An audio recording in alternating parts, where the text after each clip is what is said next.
Eran las 2 de la madrugada. Afuera llovía torrencialmente. Zain estaba solo en el cuarto piso de la oficina.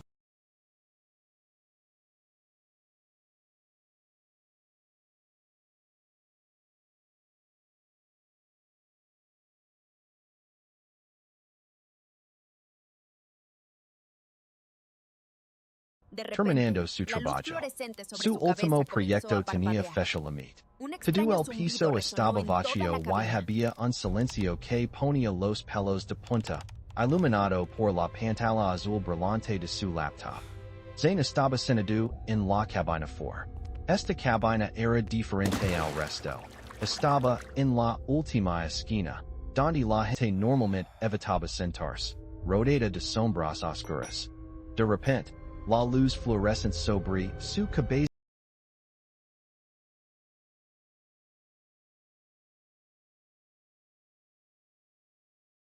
comenzó a parpadear. Un extraño zumbido resonó en toda la cabina, llenando de ansiedad. Las manos de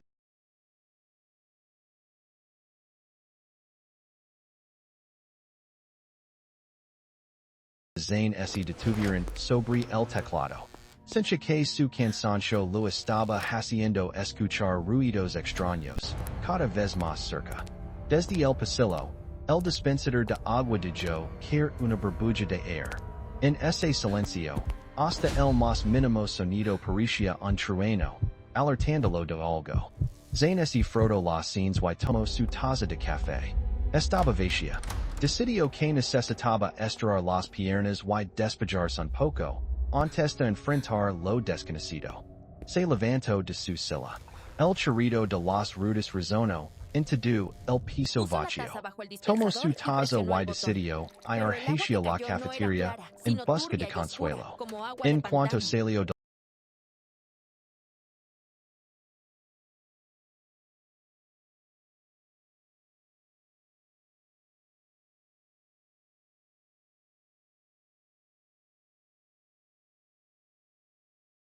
la cabina, sintió una extraña sensación, como si alguien estuviera mirando la espalda,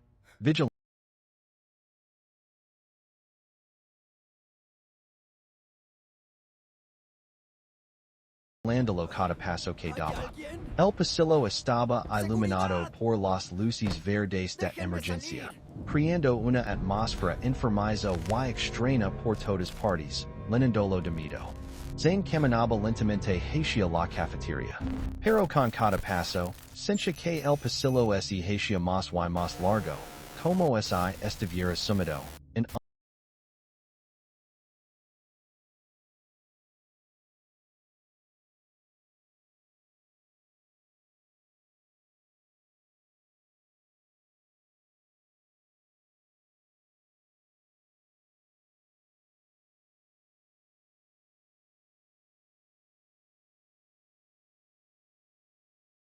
un laberinto.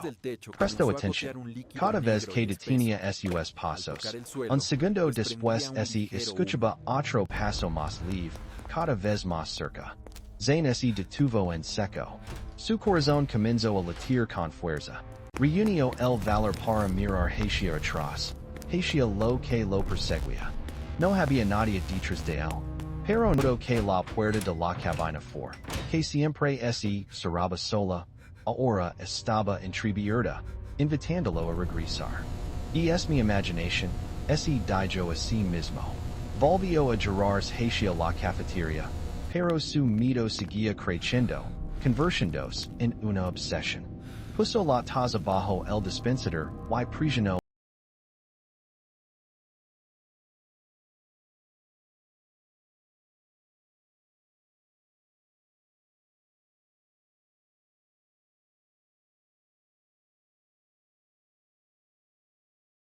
el botón.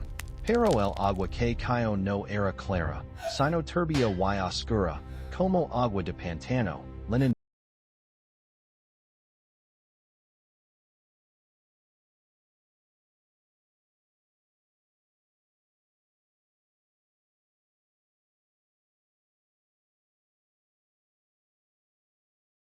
llenando de asco.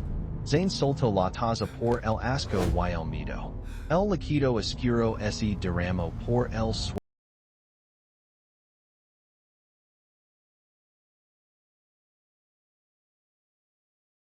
y, extrañamente, comenzó a flor hacia la cabina for. De repente, todas las luces se apagaron.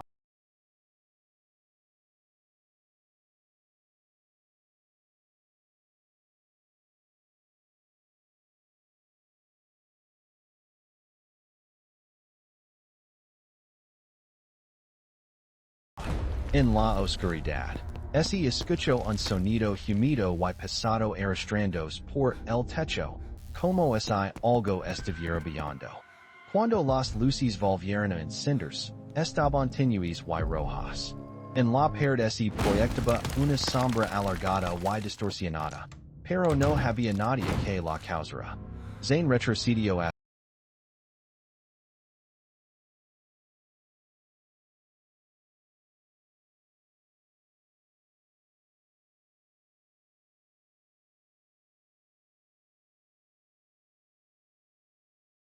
asustado, tropezó con una silla y cayó al suelo.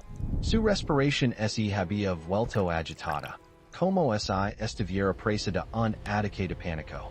Se levantó y corrió hacia la salida principal. Pero la cerradura electrónica estaba bloqueada y mostraba un mensaje de error. Golpeó la puerta con fuerza gritando.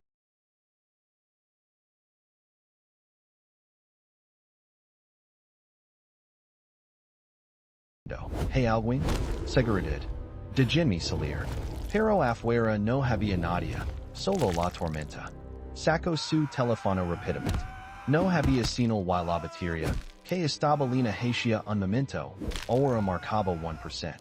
En la pantalla apareció un mensaje extraño de un número desconocido que decía, vuelve a la cabina for. El teléfono se apagó.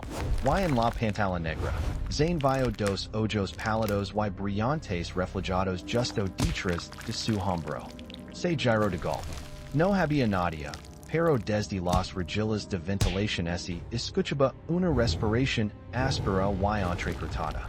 Las placas del techo comenzaron a vibrar. Como si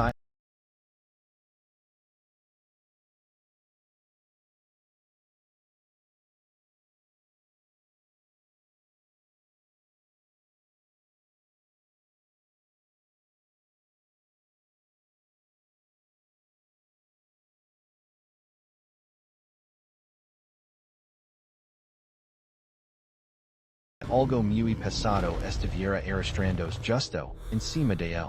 De las gritas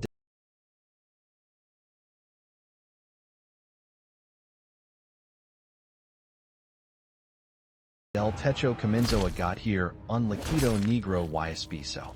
Al tocar el suelo, desprendía un ligero humo.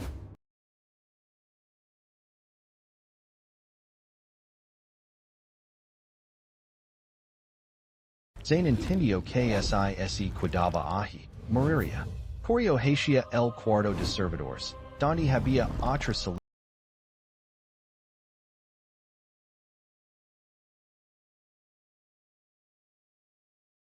de emergencia.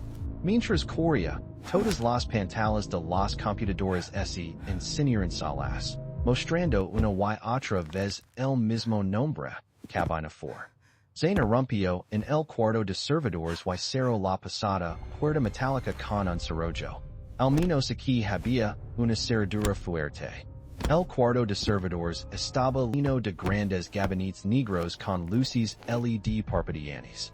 El zumbido de los ventiladores era ensordecedor. La temperatura bajó drásticamente. Los labios de Zain comenzaron a ponerse azules. El aire acondicionado nunca había estado tan frío. De repente, todos los ventiladores de los servidores se detuvieron al mismo tiempo. Un silencio absoluto llenó la habitación. Desde el fondo del pasillo entre dos racks, un brazo largo, delgado y de piel grisácea salió agarrando el borde del gabinete con garras negras y afiladas. Zain se